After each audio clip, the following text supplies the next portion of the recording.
안녕하십니까, 정병호입니다. 오늘은 트랜스포머 두 번째 시간으로 어텐션에 대해서 배워보겠습니다. 지난 시간에 시퀀스 투 시퀀스에 대해서 배웠고요. 오늘은 이제 시퀀스 투 시퀀스를 베이스로 한 어텐션에 대해서 배워보겠습니다. 지난 강의 이제 거의 마지막 슬라이드인데 리캡을 해보면 시퀀스 투 시퀀스는 이제 다음과 같이 동작을 합니다. 이렇게 I am a student라는 문장이 주어지면은 이거를 토커나이즈 한다고 했죠. 자른다고 했죠. 이제 이 예제에서는 이제 워드 단위로 토커나이즈를 하나 실제로는 서브워드 단위로 토커나이즈를 한다라고 말씀드렸고, 이제 토커나이즈를 하면은 각각 토큰에 대한 이제 아이디가 원래 있어요. 그러면은 그 아이디에 대한 이게 아이디가 5, 10, 100, 이건 129 각각 아이디에 대한 이제 인베딩 벡터가 독립적으로 존재하게 됩니다. 그리고 실제로 인코더나 디코더에 들어가는 입력은 이런 아이디나 글자가 아닌 이런 인베딩 벡터가 되게 됩니다. 그러면은 각각 인코더를 중심으로 보겠습니다. 인코더에서 타임 스텝이 1, 2, 3, 4일 때 순차적으로 I am a student가 들어갑니다.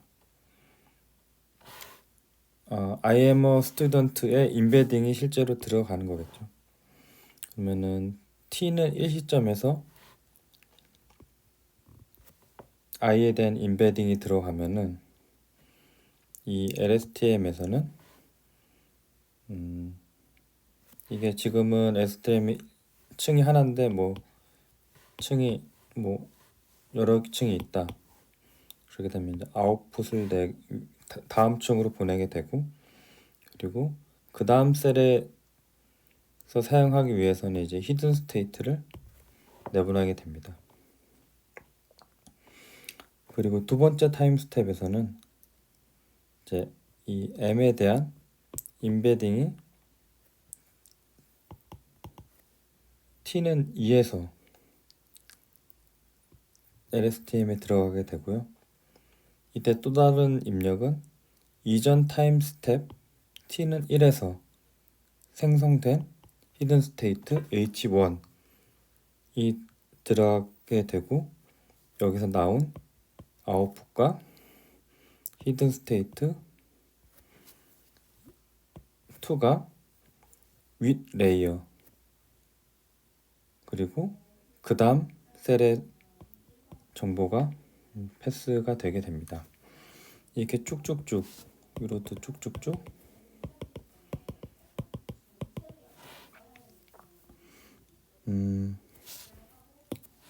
레이어는 하나만 있다고 가정을 할게요.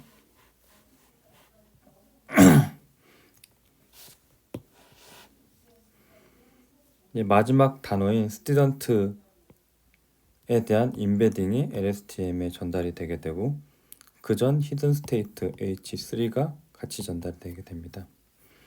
그럼 마지막으로 나오는 히든 스테이트, 인코더의 히든 스테이트 H4가 디코더의 입력인 컨텍스트 벡터가 된다고 했죠. 그리고 이 디코더는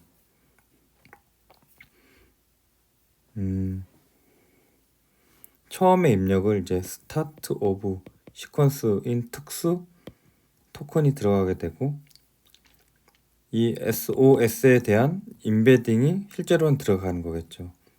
디코더의 LSTM의 타임 스텝 1에서 이 SOS에 대한 인베딩만 들어가는 게 아니라 컨텍스트 벡터가 타임 스텝 1에서 이제 들어가게 됩니다. 그리고 인코더와 마찬가지로 히든 스테이트가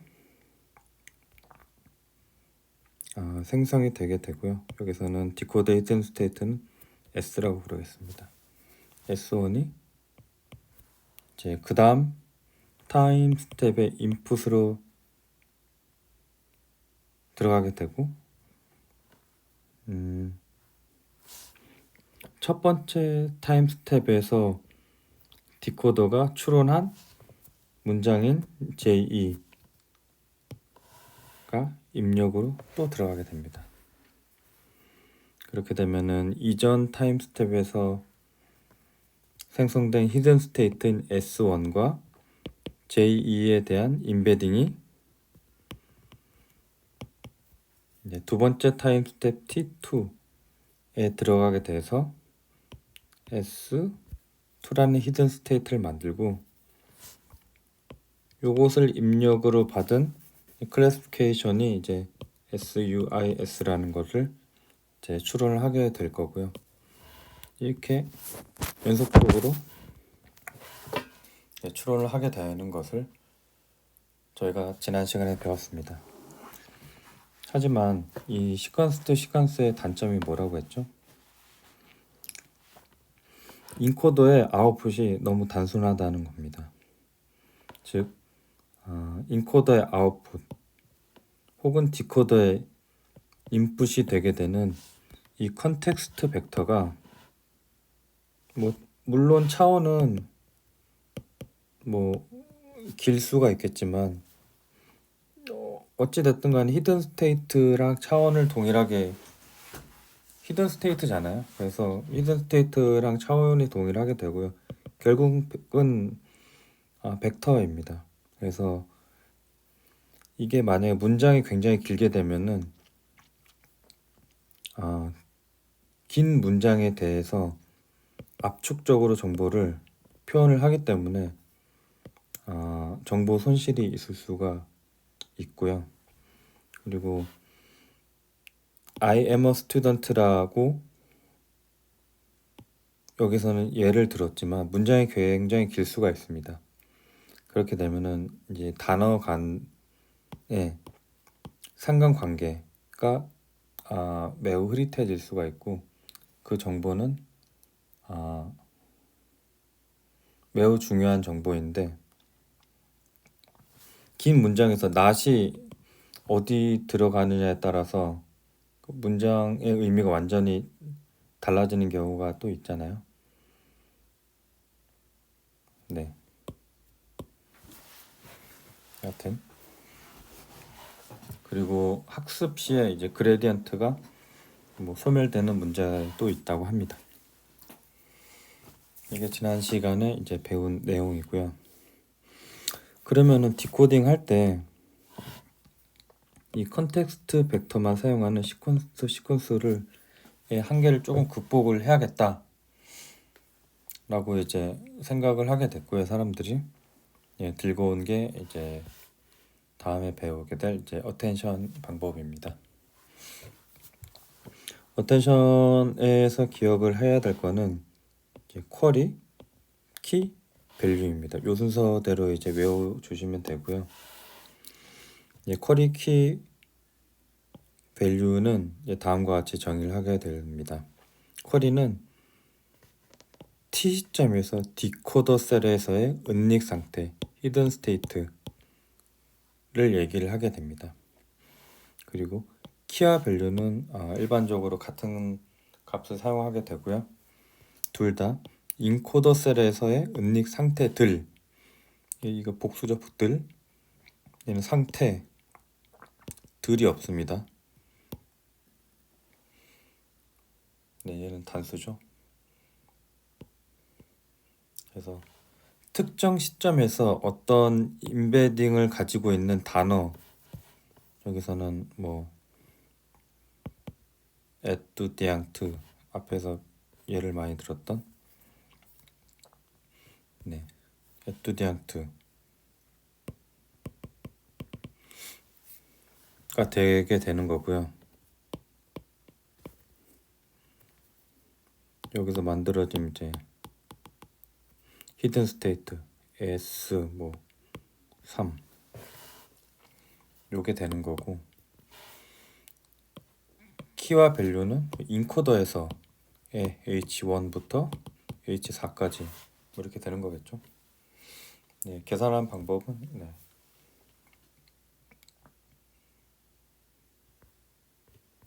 다음 페이지에서 알아보겠습니다. 인코더에서 히든 스테이트를 여기서 이제는 H1, H2, H3, H4라고 하겠습니다. 그리고 쿼리는 아까 이전 장에서 뭐라고 했죠? T 시점에서 디코더 셀에서의 음리 상태를 ST라고 부르겠습니다. 그러면은 요 ST는 어찌됐든 간에 이전 타임 스텝 T-1에서 추론된 인풋 스위스와 T-1에서 생성된 히든 스테이트 S T-1을 가지고 생성된 거겠죠? 이게 ST가 어떻게 됐든 간에 만들어졌다고 칩시다. 그러면 여기서는 저희는 다 프로덕트 어텐션을 가정을 하게 됩니다. 다른 어텐션도 있겠지만 이 다 프로덕트 어텐션이 트랜스포머에서도 사용하는 방법이기 때문에 저희도 이렇게 가정을 하고 가겠습니다. 그럼 어텐션 스코어를 어떻게 구하느냐? 간단합니다. 어텐션 스코어는 T 시점에서의 어텐션 스코어는 쿼리는 하나고 키와 밸류는 여러 개죠. 그래서 다 프로덕트를 하기 때문에 ST 트랜스포즈를 다 곱해요.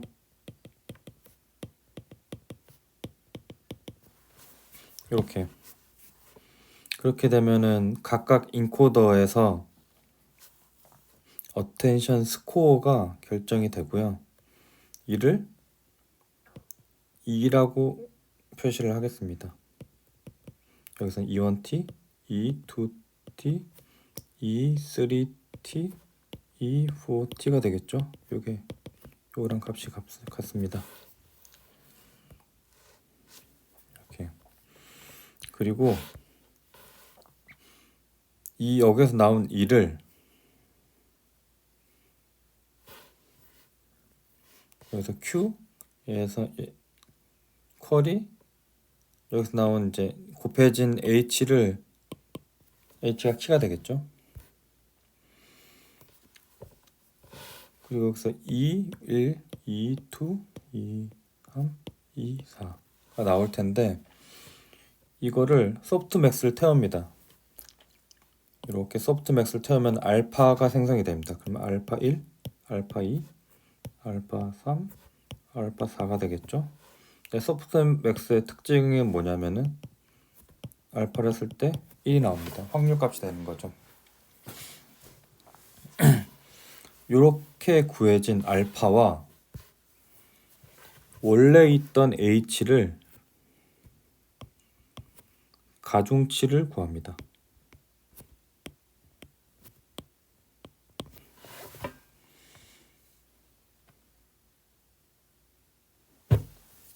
그리고 가중치를 다 더해요. 그것을 저희는 어텐션 밸류 혹은 컨텍스트 벡터라고 부르겠습니다.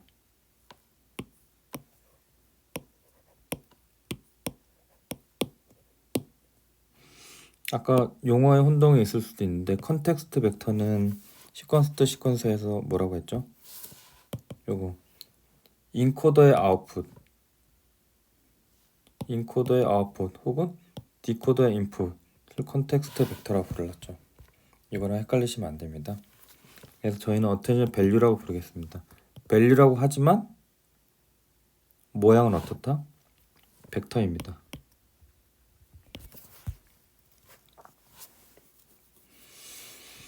그리고 이렇게 어텐션 밸류가 나타내는 의미는 뭘까요?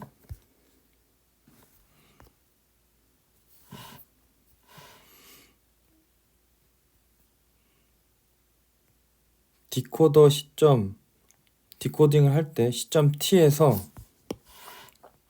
히든 스테이트와 닷 프로덕트를 했을 때 나온 녀석이 2죠. 2는 이 디코더 타임 스텝 t에서 생성된 히든 스테이트와 가장 연관이 깊은 녀석이 아닐까요? 그리고 그 연관이 깊은 녀석을 해당 히든 스테이트와 가중합을 구했잖아요. 그러면은 여기 나온 어텐션 밸류는 타임 스텝 t에서 디코더에서의 타임 스텝 t에서 가장 가까운 정보, 인코더에서의 가장 가까운 정보가 되지 않을까 하는 생각을 사람들이 했습니다. 그래서 그것을 어텐션 밸류라고 불렀고요. 타임 스텝 t에서. 그러면은 이 알파 t랑 st를 어떻게 이렇게 막 같이 활용을 해야 되잖아요. 그거를 요런 식으로 사용을 했습니다. 여기에서는 어떻게 했느냐, 요게 st고요, 요게 알파 t를 컨캣을 한 다음에, 이렇게 컨캣을 한 다음에, 이게 컨캣 표시입니다. 어떤 매트릭스 WC를 곱해서 탄H 액티베이션을 구합니다. 여기서 BC는 이제 바이어스는 있어도 되고 없어도 되고요.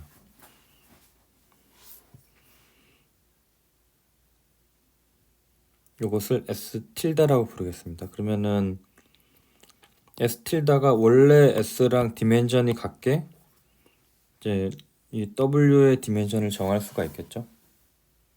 뭐 H랑 S랑 디멘전이 같다고 하면은 이게 2대1로 여기서는 이제 4 곱하기 8이 되겠죠. 4 곱하기 8이 WC를 하나 만들면 되는 겁니다. 이것도 이제 학습을 할 수가 있는 거고요. 이렇게 컨캐테이네이션을 하고 이렇게 믹싱하는 매트릭스를 통과를 한 녀석을 덴스 레이어에 넣는 겁니다. 그리고 소프트맥스를 태워서 이제 최종 클래시피케이션을 한다는 게 이제 어텐션 메커니즘입니다. 즉 자기랑 가장 가까운 녀석을 인코드에서 찾아서 그 정보를 디코딩할 때 활용한다 는 게 이제 어텐션 시퀀스 투 시퀀스의 어텐션의 방법이고요. 요거랑 거의 비슷한 방법을 이제 트랜스포머에서 사용하게 됩니다. 네, 지난번 강의랑 동일하게 모든 자료는 이제 아래 링크에서 찾아보실 수 있고요. 네, 그러면은 다음번 강의에서는 트랜스포머에 대해서 배워보겠습니다. 네, 그럼 다음에 뵐게요. 바이바이.